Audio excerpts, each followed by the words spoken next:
Saudações, que felicidade ter você aqui. Mais um final de semana para dialogarmos temas importantes para a sociedade. Comigo, neste final de semana, está Charles Dias para discutir temas outros. Questão do quinto constitucional, também questões de atos antidemocráticos, né? Tem vários temas. Assista conosco logo após a vinheta.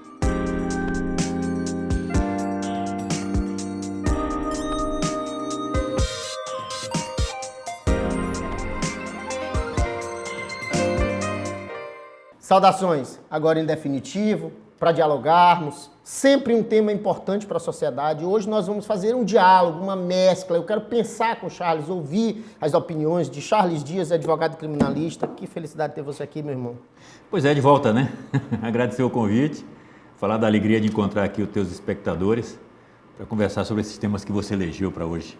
Temas importantes. Bruno Coelho, nosso diretor pesado, produtor. Ele que elege os temas na maior parte das vezes. Agora, o programa Saudações, eu quero já deixar esse recado para você, terá um novo formato. Daqui a alguns dias a gente vai fará um lançamento, acho que 1 ou 2 meses, Bruno? 1 ou 2 meses, mais ou menos, a gente vai lançar nas redes sociais e aqui mesmo no programa.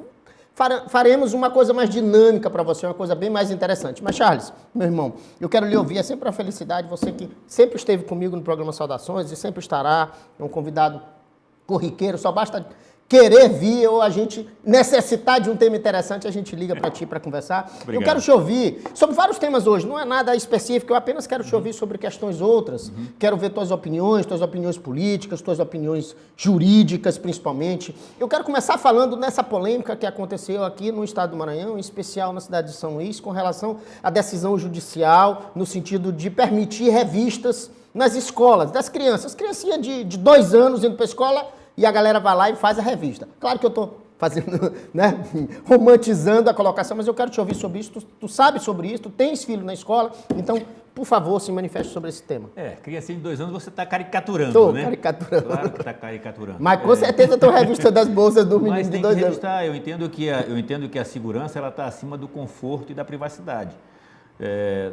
Não é um absurdo que aconteça esses fatos na escola. Já aconteceram, inclusive no Brasil, fatos de alunos que chegaram nas escolas armados por uma razão ou por outra, mataram gente ou feriram. A gente tem história de aluno ameaçando o professor. Eu estava lendo agora há pouco antes de entrar, nem sabia que você ia tratar desse tema, mas estava lendo agora há pouco antes de entrar. Uma criança de 11 anos ameaçou bater com a cabeça da professora na parede até matá-la.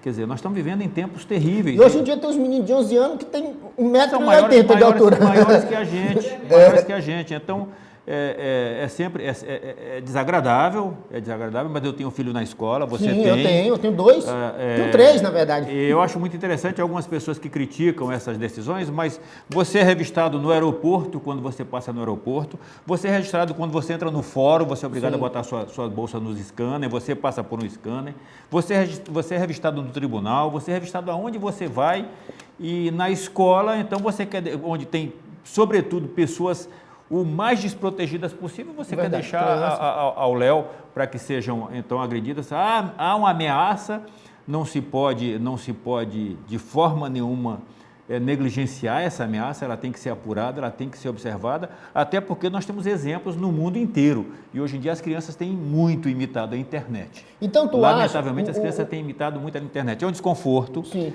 É uma invasão de privacidade até certo ponto, eu concordo. Sim. Eu entendo que a privacidade ela precisa ser preservada, mas ela não pode ser Mas o que teria mantida... de privado assim extremo dentro de uma bolsa do menino que dá para a escola? Olhar uma bolsa é sempre uma invasão de privacidade. Sempre uma invasão de privacidade, sim. né? Ao fim e ao cabo, acaba sendo. Mas eu acho que o desconforto e essa invasão mínima na privacidade de cada pessoa, ela tem que ser tolerada e tem que ser aceitável. O Leviatã faz parte do contrato social. A fim de que se assegure a segurança da população. Tu entende como que isso todo. é um caminho sem volta, né? Quando começar a fazer esse tipo de fiscalização, não retorna mais. Eu entendo que é um caminho sem volta, todavia essas escolas vão ter que se adaptar. Na decisão judicial, o Bruno trouxe essa informação para a gente, só para a gente, porque é uma informação jornalística levantada pelo Bruno, que a decisão ela era específica, tu já está dizendo que tem mais uma escola, não precisa, não vamos falar o nome das escolas, mas que ela já está abrangendo mais uma escola, mas a decisão é o seguinte, que as revistas vão se dar até o momento que as escolas instalarem aquele sistema de detecção de metal. Pois é isso que eu ia falar. As escolas elas precisam, evidentemente, evoluir para esse É um custo, e o custo é alto, É aí tu vai ter uma pessoa para olhar lá e uma pessoa e o próprio aparelho, que deve ser caríssimo. Elas vão ter que evoluir para esse tipo de fiscalização, mas eu entendo que isso é um caminho sem volta. Será mesmo? A gente está vivendo uma sociedade onde os limites estão sendo cada vez mais elastecidos, os pais não podem, eu estava comentando hoje com um colega, um pai de aluno na escola, os pais hoje não podem impor limites nas crianças, porque acaba sendo... E aí você começa a criar aí uma geração de... Tem a lei da palmada. Tem uma série de coisas que tu já... Você acaba criando uma geração de pessoas que não conhecem limites. Isso é verdade. E a ausência de limites é muito perigoso. Eu acho que a política pública, nesse sentido, ela foi prejudicial à formação das pessoas. Ela tem sido. Na Suíça criou, não sei se é na Suíça ou na Suécia, não quero ser aquele leviano, mas na Suíça ou na Suécia, um desses dois países, Sim. eu sempre confundo os dois, criaram essa tal lei da palmada e agora estão lá com a geração de reizinhos. Pois é. Uma geração de reizinhos. Né? E aqui temos também. Esses reizinhos, mas lá é porque já tem mais tempo, então essa garotada cresceu. O reflexo dos jovens, né? Exatamente. E adultos. Então tem uma geração de reizinhos que não tem respeito a pai, não tem respeito a limites, não tem respeito à lei. Se você não tem limite... O que é a lei? A lei é um limite. Se você não aprende a respeitar limite, você vai romper todos os limites, inclusive os limites da tua liberdade pessoal. Então, é aquela história. Anarquia, aquela história. Onde não há lei, o povo se corrompe. Onde não há lei, o povo se corrompe. Da mesma forma, onde há lei, mas não há consequências para o descumprimento, o povo se corrompe. A propósito disso, Ted, tratando vai desse trazer assunto, uma pauta? Eu estive, eu estive ontem fazendo uma defesa no tribunal. No Tribunal de Justiça. E não vou falar do desembargador, não vou falar de quem, não vou falar qual a Câmara, não vou falar nada, mas eu estava fazendo uma defesa e eu fui criticado.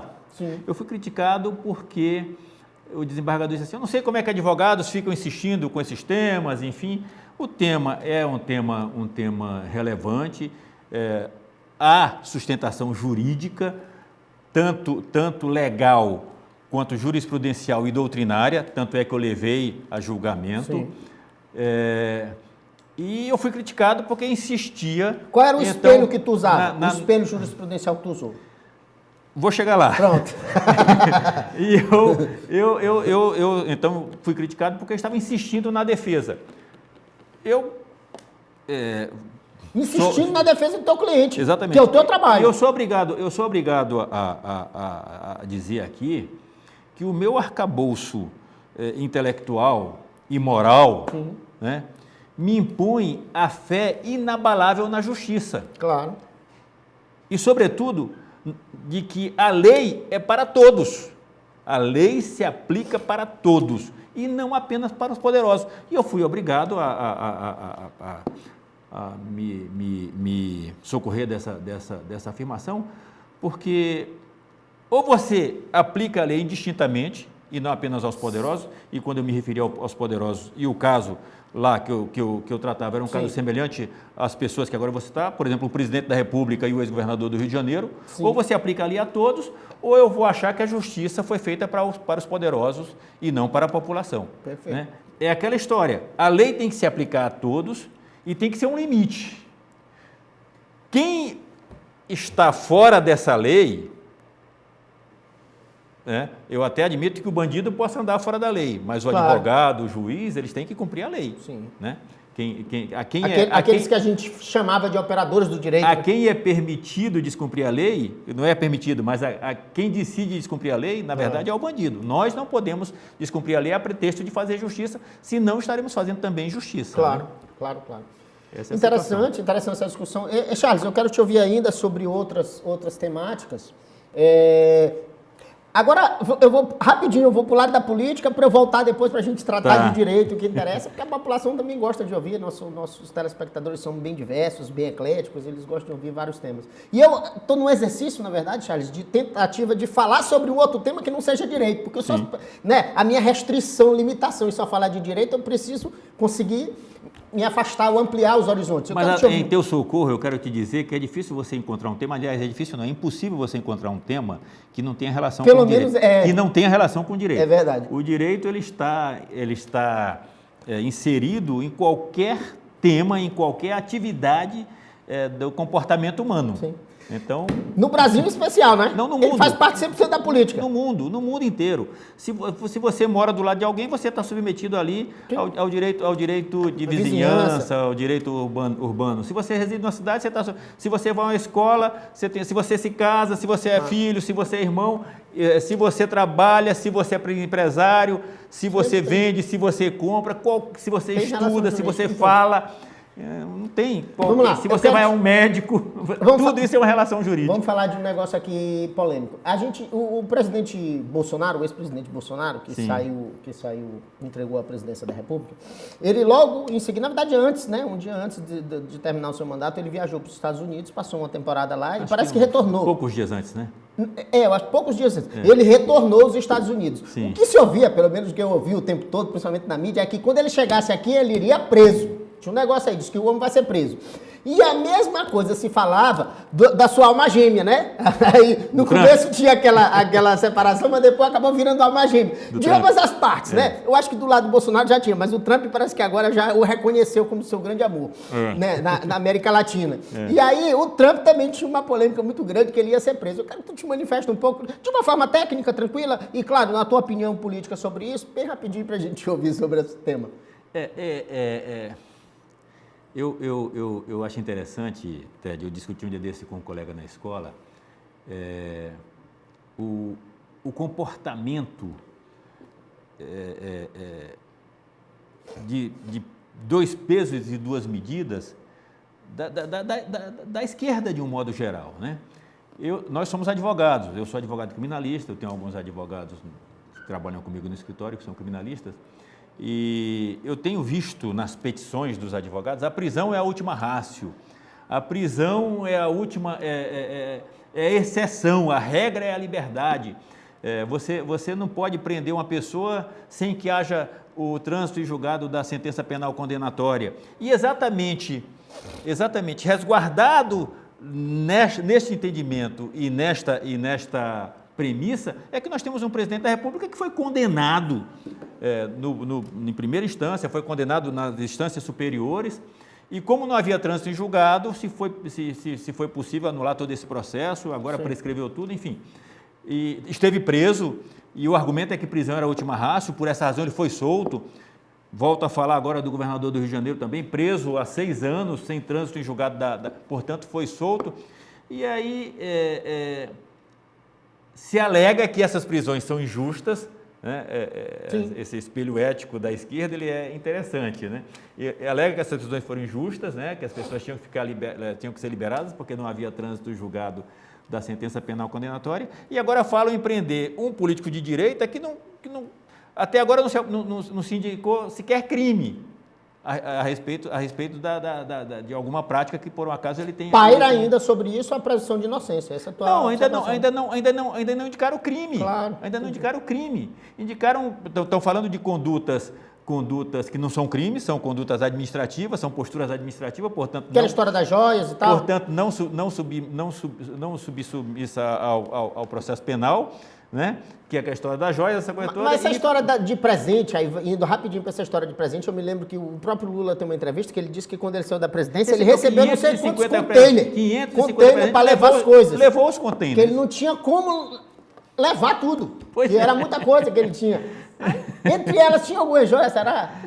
É uma prática comum de presidentes, né? De chefes de Estado. O presidente da República atualmente, o presidente Lula, ele tem sido visto usando alguns relógios, Piaget e outros, né? Que são relógios que custam aí na faixa de 11 mil, 15 mil dólares cada um. Pronto. Né? Então... Ele comprou ou ele ganhou? Eu quero crer que ele tenha comprado. É de um amigo dele, tu não sabe. Aliás, é possível que ele tenha ganhado de algum... Mas se ganhou de algum amigo é presente. Eu quero te ouvir sobre uma polêmica que houve. Eu até falei na última com Valdênio Caminha, nosso querido amigo Valdênio Caminha, a respeito da pretensão do Tribunal de Justiça em sabatinar o possível candidato ao quinto constitucional. Tu ouviste essa história? Tem uma parte da magistratura que acha que os o ingresso do quinto constitucional da advocacia precisa passar por uma espécie de crivo. E não é aquele crivo da escolha dos 3 lá, não. Sim. Aquela transformação dos 6 em 3. Seria um outro crivo, um crivo teórico, como uma prova de concurso, quase como uma prova de concurso, para dizer assim, tu tens competência jurídica para estar aqui? E eu quero te ouvir sobre isso. Ted, é uma discussão interessante. Você sempre me coloca aí em situações onde eu acabo comprando brigas que nem são minhas e acabo me prejudicando. Mas eu acho que é uma discussão interessante. Sim. Quais são os requisitos constitucionais, né? Os requisitos constitucionais para o provimento deste cargo? Notável saber jurídico, moral ilibada. Sim. E 10 anos de exercício efetivo da advocacia. E passar por aquela etapazinha que já está sendo feita, a escolha da OAB, que nem existe esse negócio da votação. Mas esses são os requisitos Perfeito, subjetivos. lá para ingresso material. Tá. Requisitos subjetivos. Aliás, os 10 anos nem são subjetivos. Sim, os 10 anos são objetivos. São objetivos. Mas eu falo para ingresso, os requisitos subjetivos. Notável saber jurídica e conduta ilibada. Certo. Como é que você apura notável saber jurídico? As coisas hoje são muito efêmeras. Você tem aí alguns meninos concorrendo ao quinto. É uma outra coisa que eu quero te ouvir. Vai falando. Que você não tem como atestar o notável saber jurídico, a não ser fazendo uma sabatina. Eu sou contra esse tipo de coisa, eu acho que a ordem tem que ter... A ordem poderia fazê-lo, né? A ordem tem que ter autonomia para escolher seus candidatos, mas o tribunal pode rejeitar a lista. E Sim, já rejeitou. Chega, Bruno.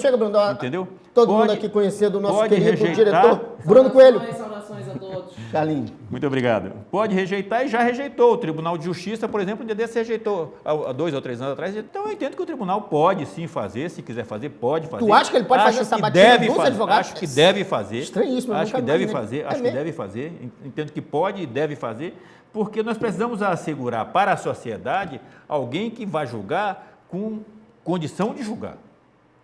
Tu acha que o ingresso... Agora, críticas que eu faço... Quando for do Ministério Público, o tribunal também deve fazer essa sabatina? Deve fazer, claro. E quando for, agora ao contrário, quando for um ingresso do próprio tribunal, do próprio juiz que ingressa, ele deve ser sabatinado pela OAB? A OAB não tem essa prerrogativa. Não tem essa... Entendi. Tu acha que o tribunal... O Ministério Público também não teria. Teria que ser sabatinado, mas não poderia sabatinar ninguém. Não poderia sabatinar. Por quê? Porque a previsão de ingresso na magistratura, ela também tem as suas mas não tem sabatina para os juízes que vão Não tem, ingressar. mas você tem um concurso. Lá atrás. Você tem um concurso, certo. você tem a prova oral, a sabatina para o juiz. Então ele já passou por isso quando ele entrou na magistratura. E aí ele só melhorou ou piorou. Mas a expectativa é que ele tenha melhorado. Mas, Charles, se tu fosse usar... Eu quero voltar no tempo um pouquinho. Voltar no tempo. Eu que sou constitucionalista, acompanhei muito bem o Supremo Tribunal Federal durante essas 2 décadas. Se tu fosse voltar ao tempo, 90% dos ministros do Supremo não poderiam estar lá se tivessem sido sabatinados, materialmente falando. Isso eu só estou falando do Supremo. Eu não estou nem falando... Porque o tribunal é bem pequeno, com 11 ministros. Agora, se a gente fosse sabatinar os ministros do Supremo... Olha, Ted, em relação ao Supremo, eu tenho um imenso respeito pela Justiça, um imenso respeito pela Justiça, uma imensa admiração pela Justiça, mas eu devo registrar que esse respeito ele é inversamente proporcional à instância. Entendi. Inversamente proporcional à instância. Ele é enorme na instância inicial, nos primeiros graus, e à medida que vai subindo, ele vai diminuindo tanto o respeito quanto o crédito. É contraditório isso, né, Charles? É contraditório em termos, porque assim, teoricamente se espera daquele que está no patamar mais elevado na escala da justiça, no grau da justiça, a que a gente denomina, que obtenha, espera-se desse cidadão, desse magistrado, que ele tenha mais conhecimento jurídico, mais técnica, mais moral ilibada, quer dizer, espera-se um julgador melhor. Essa é a teoria. Na prática, a teoria é diferente. Sim, na prática a teoria é diferente. Entendemos. O que você vê na realidade aí, bom, aquela história das brigas que você me faz comprar, que eu não trago nenhuma... Não, eu não faço briga. Que eu não trago nenhuma vantagem nisso, mas eu quero registrar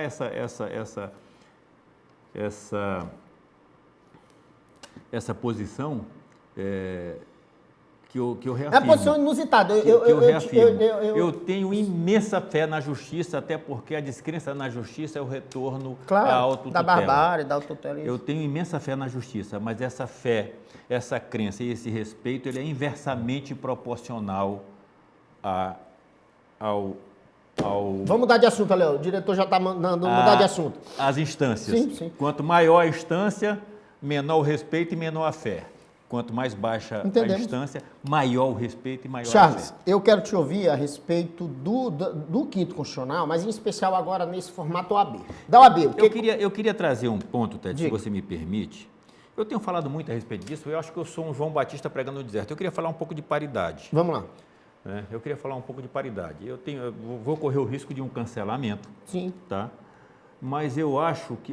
Aliás, eu vou contar uma anedota antes para poder trazer essa discussão. Um homem casou com a mulher, e é importante dizer que casou com a mulher, porque hoje em dia podem casar diferentemente, então essa anedota que eu trago foi um homem que casou com uma mulher. Sim. E ele gostava muito de peixe, ele trouxe um peixe para a mulher preparar em casa, no forno. Ele gostava muito de peixe no forno e tal, peixe ao forno, e quando ele trouxe o peixe para a mulher, ela preparou o peixe, colocou na mesa e ele observou que o peixe estava sem a cabeça e sem o rabo. Sim. Né? Ele olhou o peixe. Ele, como eu, gosta muito de cabeça, comer aquelas bochechas, aquelas papadas, os olhos do peixe, eu gosto muito da cabeça do peixe. Ele perguntou para a mulher, meu bem, por que você cortou a cabeça e o rabo do peixe? Né? E ela parou e disse, minha mãe sempre fez assim, e eu aprendi a fazer assim, então eu corto a cabeça e o rabo do peixe. Pronto. Mas por que ela faz isso? Não, eu não sei, eu sempre vi ela fazendo e eu faço assim porque ela fazia. Perfeito. Então, na próxima reunião de família, nós vamos perguntar para a tua mãe por que ela faz isso. E aí, na próxima reunião de família, ele perguntou para a sogra por que ela cortava a cabeça e o rabo do peixe. Né? E ela parou, pensou e disse, minha mãe. Eu sempre vi minha mãe fazendo o peixe dessa forma. Né? Minha mãe cortava a cabeça e o rabo do peixe, eu corto também. Eu não conhecia essa história. Tu repete essa história, mas ainda eu não conhecia. ainda bem que a sua mãe é viva, né? Então vamos conversar com ela. É. Aí, dessa vez, foram lá, nem esperaram uma reunião de família. família, foram lá, falar lá com a senhora. E contaram a história para ela começou a rir. Mas ria que faltava cair da cadeira. Mas por que a senhora está rindo? Vocês ainda cortam a cabeça e o rabo do peixe? A gente corta, a gente sempre viu a senhora cortar. Não, minha filha, eu cortava porque meu forno era pequeno e não cabia o peixe. Olha aí. Então eu cortava a cabeça e o rabo para poder botar o peixe no forno. Hoje em dia eu tenho um forno grande, eu boto ele inteiro. Então, o que eu quero dizer com isso? O que eu quero dizer com isso? O operador do direito, ele tem que pensar. Sim. O operador do direito, ele é obrigado a pensar. Ele não pode ser um repetidor de institutos. Perfeito. Um repetidor de instrumentos, porque ouviu alguém fazer, ele vai fazer igual. E aí, nesse aspecto, eu trago a questão da paridade. Quando você cria a paridade para a justiça eleitoral... Existe a paridade na justiça eleitoral. Existe, eu acho justo, eu acho que tem que ter na justiça eleitoral e tem também que ter na OAB. Mas quando você cria a paridade na justiça eleitoral, você diz o seguinte, olha, você tem que oferecer mulheres para serem candidatas. Concorrerem. Para que mulheres concorram. Tem que ter uma obrigatoriedade de um número X de mulheres concorrendo. Que concorram. Na verdade, essa paridade não é paridade, é 70-30 na justiça eleitoral. 70-30. 70-30. Ok. Mas e aí tanto faz, homens ou mulheres, mas é a questão de 70-30. Mas você não vincula a vaga. Não, de jeito Você nenhum. não diz, você obrigatoriamente tem que ter 30% de Não. mulheres. Não, você não eleição. vincula. Então é uma imbecilidade o que está acontecendo. Me desculpa o termo, mas é uma imbecilidade. E é mais grave ainda essa situação. Por quê? Quando você apresenta uma chapa dos partidos políticos, você apresenta um conjunto de nomes. E não é quem se inscreveu. Alguém escolhe essas pessoas. Sim. Então, se alguém quisesse escolher só homem, escolheria só homem. Sim. Então, a lei disse, não, você pode escolher, mas você vai ter que escolher 30% de sexo oposto. Se for 70% mulheres, 30% homens. Se for 70% homens, 30% mulheres.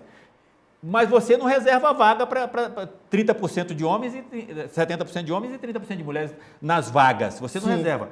Mas no caso da eleição da OAB, que você tem 50%, eu até acho correto, é igual. Você apresenta, por exemplo, uma chapa para o conselho seccional. Você vota no presidente, você não vota nos membros do conselho. Sim. Então, se o presidente quiser fazer uma chapa só com o sexo, seja homens ou seja mulher, ele faz.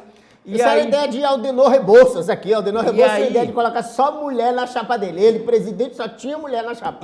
não Nem pode. conseguiu fechar. Ele não fechou a chapa. E não pode, a lei não permite. fechou a chapa. A lei não permite, você tem que ter 50%, 50%. Agora, da OAB, né, para concorrer. Então, o que acontece? A lei não permite. Por quê? Porque ela quer... Isso é justo. É justo. Beleza. Agora, Até porque temos mais mulheres votantes, né? Agora, aí você vem para a questão do quinto constitucional. Que é eleição. Você Que não é outro- apresenta um rol de candidatos. Perfeito. A candidatura ela está aberta para quem quiser se inscrever. Você não apresenta uma chapa, um conjunto de nomes que você escolheu. Não, a OAB não escolhe. As pessoas se inscrevem e se preencherem. Se tiver, nós temos 20 mil advogados. Se Aqui no 20 estado. mil advogados preencherem os requisitos e quiserem se inscrever, eles se inscrevem e a OAB é obrigada a aceitar. A OAB faz a análise meramente dos requisitos objetivos e subjetivos. Tem 10 anos, preencheu essa questão, ok, pode participar. Então, se os 20 mil quiserem se inscrever para ser candidato, podem. Então, como é que agora a ordem, numa atitude imbecil, idiota, repetindo o peixe sem cabeça, ou seja, sem pensar no Nem instituto... repetiu a questão da justiça eleitoral, porque o parâmetro não é o mesmo. Não é o mesmo. Não é o mesmo. Né? Essa Então, paridade que existe lá, nada se parece com essa que existe aqui. Nada se parece, Bruno. Numa atitude completamente de distinto. meramente repetir, até porque se você for analisar, você tem mais mulheres, mais advogadas mais advogados do sexo feminino do que advogados do sexo masculino, você tem muito mais. Então, nesse aspecto, ele faz uma reserva de vagas. Sim. O que não é previsto em nenhum instituto de paridade. Se alguém trouxe isso da justiça eleitoral, trouxe errado. Trouxe errado. Porque na justiça eleitoral não é assim. Em nenhum instituto de paridade do Brasil. Eu não conheço outro E tipo aí de se instrumento impõe que essa seja situação. É aquela história das brigas que você às vezes me provoca e eu entro, mas eu preciso discutir. E volta à questão, o operador do direito, ele não pode ser um repetidor de institutos e um repetidor de instrumentos, de comportamentos. Ele precisa se perguntar a razão daquele instituto. Ele precisa se perguntar por que isso foi criado. Qual é o objetivo disto? E diante do objetivo disto, ele aplica ou não, conforme o caso. Charles, eu não vou ficar repetindo aqui na mesa o peixe sem cabeça, porque não cabia no forno da vovó, mas que agora cabe no meu. A questão do 8 de janeiro, né? 8 de janeiro, lá existem ainda pessoas presas no Brasil inteiro por conta desse ato. Vamos lá. E aquela história que tu falou no começo do programa, da entrevista, sobre devido processo legal, presunção de inocência e tal. Me explica um pouquinho, assim, em 20 segundos, como é que funciona isso? Em 20 segundos eu vou te explicar rapidinho como é que funciona isso. O meu respeito e o meu crédito, ele é inversamente proporcional às instâncias na nem justiça. temos tempo para falar sobre isso. Mas faremos isso no próximo programa. Inversamente proporcional. Para falar sobre isso. Ele é inversamente proporcional às instâncias. Ele é maior na instância menor e menor na instância maior, exatamente por causa desse respeito ao devido processo legal, normas constitucionais. Isso é muito grave, a gente precisa respeitá-la, assim, não abrir mão disso. A lei, não podemos abrir mão disso. A lei não podemos. Ou é para todos ou é para ninguém. Pois é, a gente precisa disso. Charles, nosso tempo aqui, o Brunão já está falando aqui que nosso tempo se esvaiu, eu quero te dar aí mais 20 segundos para você se despedir. Fale à nossa população com carinho. Me despedir agradecendo pela gentileza de nos assistir aqui nesses debates, de interagirem com a gente quando encontra na rua e reafirmar essa minha convicção que o meu arcabouço moral e acadêmico me deu de fé absoluta de que a lei ela precisa ser aplicada para todos. Ou ela aplica para todos ou ela não se aplica para ninguém. Perfeito. Mais uma vez eu gostaria de agradecer a você que esteve conosco aqui durante essa meia hora, dialogando, ouvindo, participando conosco deste programa, que é o seu programa, Programa Saudações. Agradecer de plano meu amigo Charles Dias, muito obrigado por ter aceitado o convite para dialogar conosco. Um especial abraço, meu querido amigo Bruno. Bruno está aqui com a gente, Bruno Coelho, nosso diretor, nosso produtor. E desejar a todos um sábado, um domingo maravilhoso, um bom final de semana. Não posso falar mais sábado. O Bruno disse, não, até que é final de semana. Porque agora o programa Saudações está diretamente, você pode assistir de todo o Brasil, ao vivo, ao mesmo tempo, na TV Bandeirantes, às 9 horas. E também em Imperatriz, na região de Imperatriz, na região de São Luís, E também pode assistir no canal do YouTube, programa Saudações com Ted Anderson. No mundo inteiro, né? No mundo inteiro. Pela rede internacional de computadores. No mundo inteiro. E acompanhe também as nossas redes sociais, né, Bruno? Programa Saudações em todas as redes sociais. Programa Saudações em todas as redes sociais. Qualquer dúvida, manda uma mensagem lá. Nós vamos responder. O Bruno vai responder você. Sugira a pauta, né? E dialogue conosco. Então, eu declaro justo, mais uma vez, esse programa. E até o próximo sábado. Ou domingo. Ou qualquer dia da semana que você estiver assistindo. Um grande abraço.